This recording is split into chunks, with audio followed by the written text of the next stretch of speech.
Hello and welcome. It is great to have you with us today. We are looking at a subject that is, by almost any metric, just Yeah, massive. it really is. We're talking about, I think, arguably the biggest heavy metal band in history. I don't think that's much of an argument. When you look at the sheer scale of it, the numbers are almost hard to comprehend. Give us a sense of that scale. Okay, so we're talking about over 125 million records sold worldwide. And a huge chunk of that is just in the U.S., right? A massive chunk. 58 million in the U.S. alone. They're the third best-selling music artist, period, since Nielsen SoundScan started tracking sales back in 1991. Wow. But it's more than just sales figures. It's the cultural footprint. Oh, absolutely. This is a band that has, and this is a famous fact now, played on all 7 continents. Including Antarctica. That's a detail we absolutely have to circle back to. We will, for sure.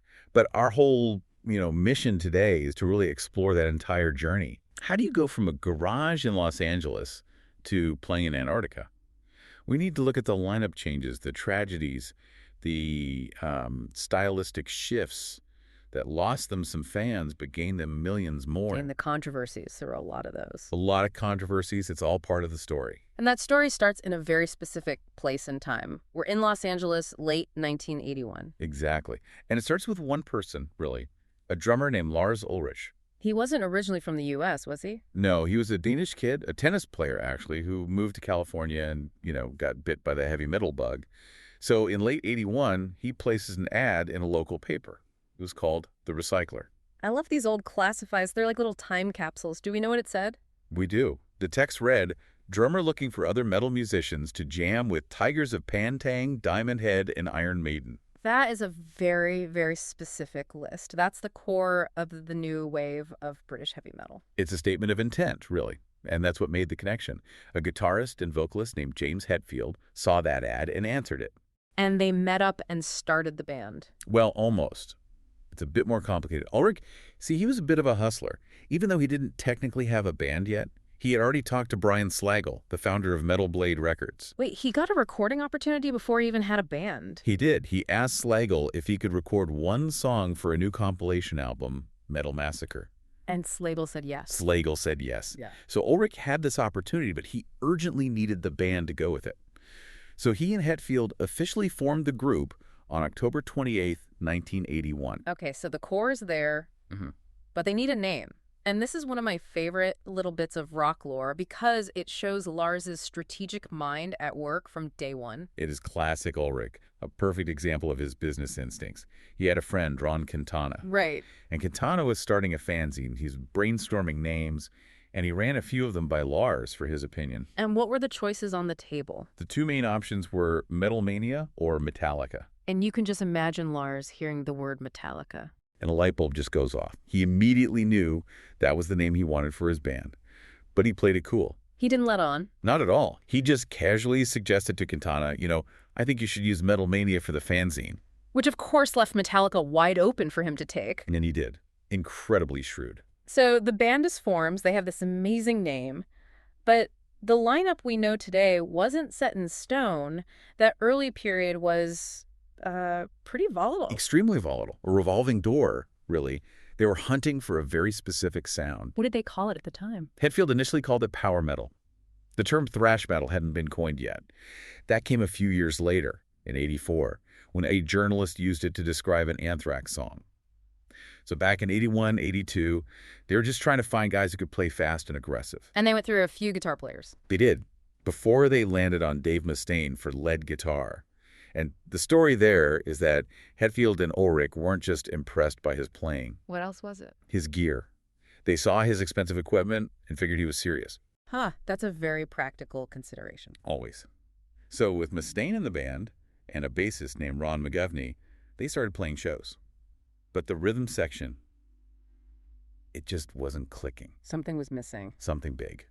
So in late 1982, Ulrich and Hetfield are at a club, the Whiskey A Go in West Hollywood. They're watching a band called Trauma. And playing bass for Trauma was a guy named Cliff Burton. Correct. And they were just floored. Burton was up there using a wah-wah pedal on his bass. Boo! Yeah, creating this sound they'd never heard before. They knew immediately they had to have him in Metallica. But he wasn't interested at first, was he? Not at all. He declined. See, he was based up in the San Francisco Bay Area, and had no desire to move down to L.A. But they kept at it. They were persistent. Mhm. They were also pretty unhappy with their current bassist, McGovney, feeling he wasn't really contributing creatively. So they kept pursuing Burton, and by the end of '82, he finally agreed. But there was a catch, A big one. a huge one. He said he'd join, but only on the condition that the band moved to him. So they had to relocate the entire operation. They had to pack up and move to the San Francisco Bay Area to a town called El Cerrito. And they agreed. That move was probably one of the most pivotal decisions they ever made. So now you've got the lineup Hetfield, Ulrich, Mustaine, and Burton. They're ready to make that first record. And this is where the internal dynamics get really, really intense. In 1983, they travel all the way to Rochester, New York to record their debut album. And the working title was interesting. The working title was Metal Up Your Ass. Very subtle. Very. So they're all set to record, but the tensions with Dave Mustaine had just hit a boiling point. What was the issue? According to the other members, it was his drug and alcohol abuse and just violent behavior. Things were out of control. So on April 11, 1983, right before the recording was supposed to start, they made a decision To kick him out. to eject him from the band. And they didn't just fire him over the phone. No, they did it in person and put him straight on a bus, right? Put him on a 4-day bus ride back to California. And on the very same afternoon they fired Mustaine, they had his replacement on a plane. That is incredibly fast. Who was it? Kirk Hammett. He was the lead guitarist for another Bay Area band called Exodus. He flew in, replaced Mustaine, and played his first show with Metallica just a few days later on April 16th. Just an unbelievable turnaround. And Mustaine, of course, would go on to form Megadeth. Creating one of the biggest rivalries in metal history. A story for another time, perhaps. Definitely. So let's get back to that debut album, the title Metal Up Your Ass, that didn't stick. No, the distributors flat out refused to release an album with that title. So out of frustration, Cliff Burton apparently said, let's just kill them all, meaning the distributors, And the name stuck? Kill 'em all. which is almost as aggressive when you know the context. Mhm. It came out in 1983 on Megaforce Records. The label's founder, Johnny Z, had to borrow money just to cover the recording budget. So it wasn't a big commercial hit right away? Not at all. It didn't even chart on the Billboard 200 until years later, in 1986. But it built this massive underground following. It was a statement. It established them as a real force. So they have the debut, they're touring. But the creative jump between that first album and the second one, Ride the Lightning, is something people always talk about. It was huge. It was a massive leap forward. Ride the Lightning was recorded in Copenhagen, Denmark in early '84. Why Denmark? Lars' home turf. But stylistically, this is where they started to expand their horizons. They brought in acoustic guitars, slower tempos, much more complex song structures and musicality. It wasn't just about speed anymore. Exactly. It wasn't just speed for speed's sake. They were becoming true songwriters. And there's a funny little story about the album cover for that one, isn't there? In France, yes. A printing press there made a mistake and printed a batch of green covers for the album instead of the standard blue ones. And now? Now they're incredibly rare collector's items. An accidental collectible. And even though Dave Mustaine was long gone from the band, his presence was still felt on this record. That's right. He still received writing credits on 2 of the tracks. The title track, Ride the Lightning, and the big instrumental, The Call of Tulu. Which brings us to 1986, a year that really defines the entire Metallica story. It's the highest of the highs artistically and the lowest of the lows personally. We're talking about Master of Puppets. Yeah. Master of Puppets is, it's often cited as one of the greatest metal albums of all time. Period. No argument here. It was released in March 1986. Yeah. The themes were so dark and mature.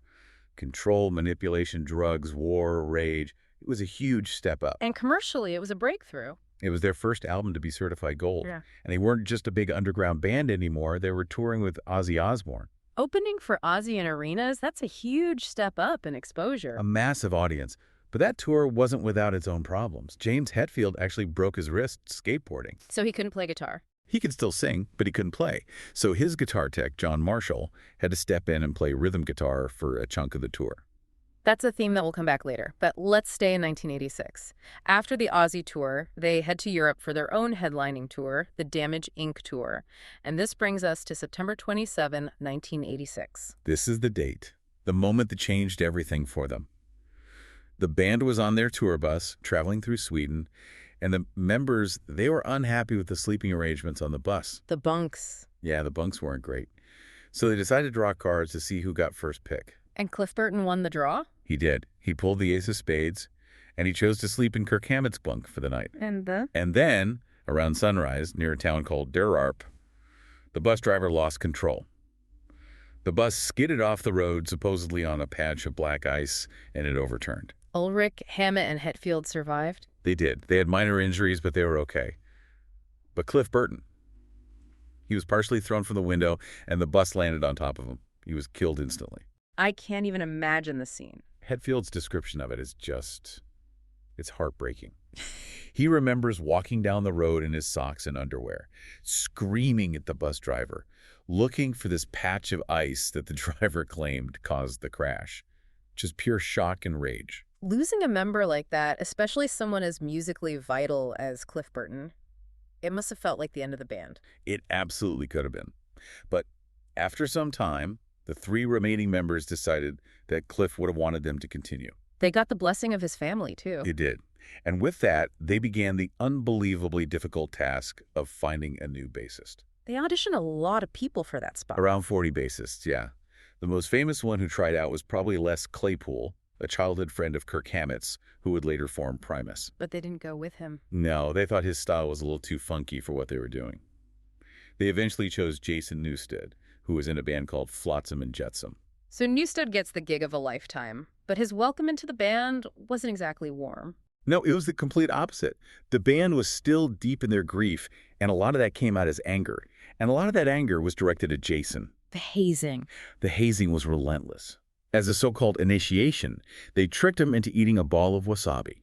And that really set the tone for the next decade. He was treated like an outsider, the new guy, for years. And that tension bleeds right into the next album, A, and Justice for All, which came out in 1988. It does. Now, commercially, that album was a huge success.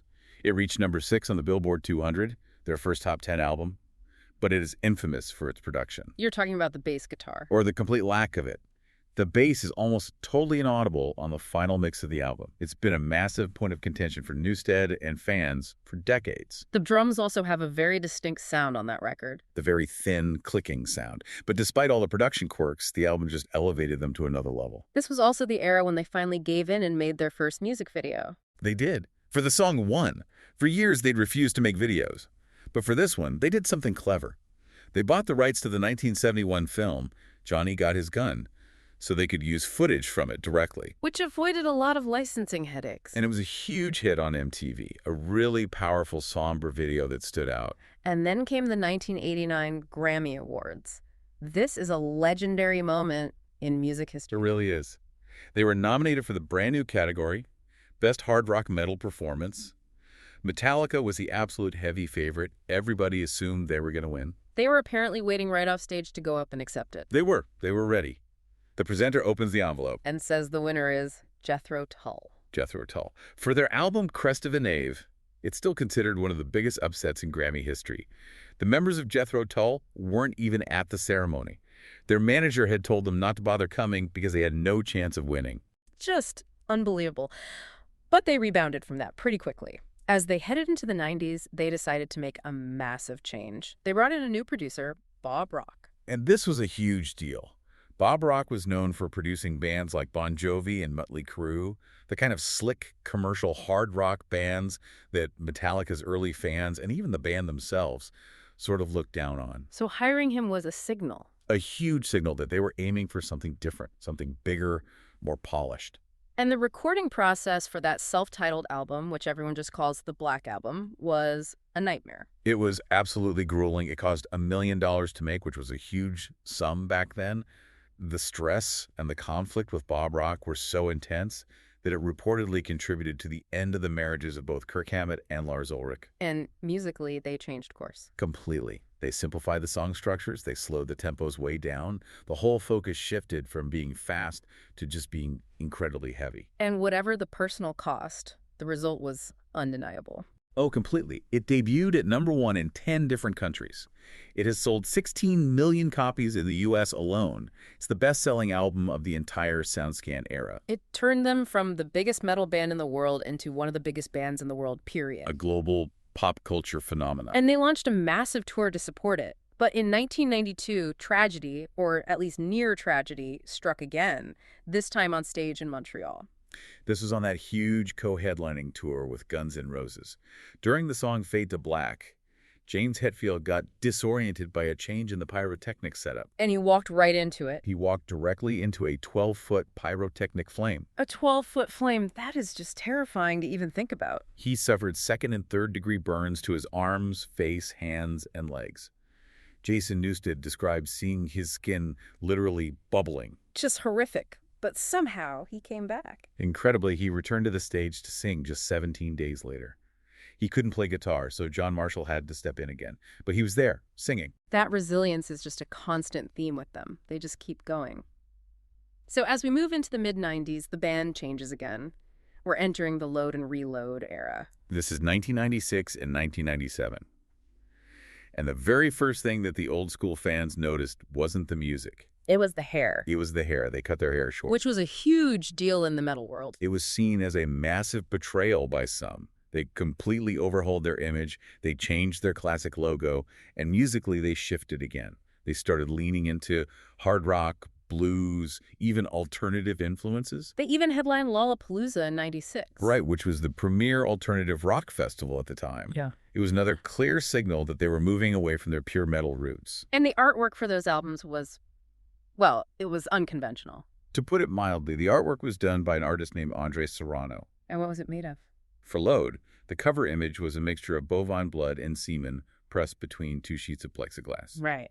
And for Reload. For Reload, it was a mixture of blood and urine. It certainly fit the controversial alternative art vibe of the 90s. Then, in 1999, they did another left turn with S&M. A full-on collaboration with the San Francisco Symphony, conducted by the late Michael Kamen, What was the concept there? just pairing their heavy metal anthems with these lush, grand orchestral arrangements. It was surprisingly successful, but the band was about to walk into probably the biggest public relations battle of their entire career. We're in the year 2000, and the opponent is Napster. Napster. This all started when the band discovered that a demo version of their song I Disappear, which was for the Mission Impossible 2 soundtrack, was getting played on the radio before it was officially released. So they had a leak. They had a leak, and they traced it back to a peer-to-peer file-sharing service called Napster. And when they looked closer, they found more than just that one demo. They found their entire catalog was available for anyone to download for free, so Metallica filed a lawsuit for copyright infringement and racketeering. And Lars Ulrich became the public face of that fight. He did. He became the spokesman. He even testified before the Senate Judiciary Committee. And the public reaction was not on his side. It was brutal. He was widely criticized, painted as a greedy rock star. He was booed at award shows like the MTV VMAs. It was a real firestorm. But his argument was pretty specific, wasn't it? It was. He used this analogy about sharing. He basically said that what Napster called sharing wasn't sharing. It was, in his words, borrowing things that were not yours without asking. And in the end, they reached the settlement. They did. Napster agreed to block users who were sharing music from artists who didn't give their consent. But the damage to the band's public image, and especially to Lars's, was pretty significant and took a long time to repair. So you have all this external pressure from the lawsuit, and then at the exact same time, the band starts to completely fall apart internally. This brings us to the Saint Anger period. Yeah, this whole era, from roughly 2001 to 2006, is documented in that incredible film, Some Kind of Monster. And it all kicked off with the departure of Jason Newsted in January 2001. Why did he finally leave after all that time? The official line was private and personal reasons and the physical damage from playing. But the real conflict was over his side project, a band called Echo Brain. James Hetfield wasn't happy about it. Hetfield was completely against it. He blocked Newsted from releasing music with Echo Brain. He saw it as a betrayal, famously calling it cheating on your wife. So Newsted is out, and then right as they're trying to start the next album, the whole process grinds to a halt. Because in July 2001, James Hetfield entered rehab for alcoholism and other addictions. Recording just stopped cold for months. And when they finally got back together, the dynamic was totally different. They hired a performance enhancement coach, basically a therapist, to sit in on their sessions and help them communicate. I remember Jason Newsted had a pretty colorful opinion on that whole therapy process. He did. He later called it lame and weak. But the remaining members pressed on, and the result was the album Saint Anger in 2003. And its day, And Justice for All was famous for having no bass. Saint Anger became infamous for, well, a lot of things. The production was incredibly raw. There are 0 guitar solos on the entire record, which, for a band with Kirk Hammett, is a radical departure. And then there was the snare drum. Ah, yes, the snare drum. Lars Ulrich's snare has this very distinct, loud, ringing tone all over the album that a lot of fans and critics found really distracting. Pitchfork's review just called the whole album an utter mess. But during this period, they did find a permanent new bassist. They did. After a long audition process shown in the movie, they hired Robert Trujillo. From Suicidal Tendencies and Ozzy's band. Exactly. He joined just after the album was finished. Their producer, Bob Rock, had actually played all the bass parts on the record itself. So they survived this total internal collapse, and in 2008, they released Death Magnetic. And this was widely seen as a major return to form. They switched producers for the first time in years. They did. They replaced Bob Rock with the legendary Rick Rubin. And Rubin's directive to them was clear. Go back to what you do best. Return to standard tuning, bring back the long, complex guitar solos, and revisit your thrash roots. And it clearly worked. It did. With Death Magnetic, Metallica became the first band in history to have 5 consecutive studio albums debut at #1 on the Billboard 200. An incredible comeback. And the following year, 2009, they got a major honor. Induction into the Rock and Roll Hall of Fame. And that ceremony was something of a reconciliation moment, wasn't it? It was, to a degree. The induction included all the current members, plus Jason Newsted, and the late Cliff Burton was inducted posthumously, with his father, Ray Burton, accepting the award on his behalf. And Newsted performed with them. He did. Both he and Robert Trujillo were on stage playing together. It was a really nice moment. Was Dave Mustaine there? He was invited, but he declined. He said he had touring commitments with Megadeth that he couldn't break. So even after all that success, they didn't stop experimenting. In 2011, they released Lulu. Ah, Lulu. A full collaboration album with the iconic Lou Reed. It was highly controversial, to say the least. And it was critically panned by a lot of metal fans who just didn't get it. The recording sessions were apparently pretty tense. Very tense. Lars Ulrich has told a story about how, at one point, Lou Reed actually challenged him to a street fight in the studio parking lot. Wow. I can't even picture that. They also continued to do these really unique live events. In 2013, they played a show they called Freeze 'Em All.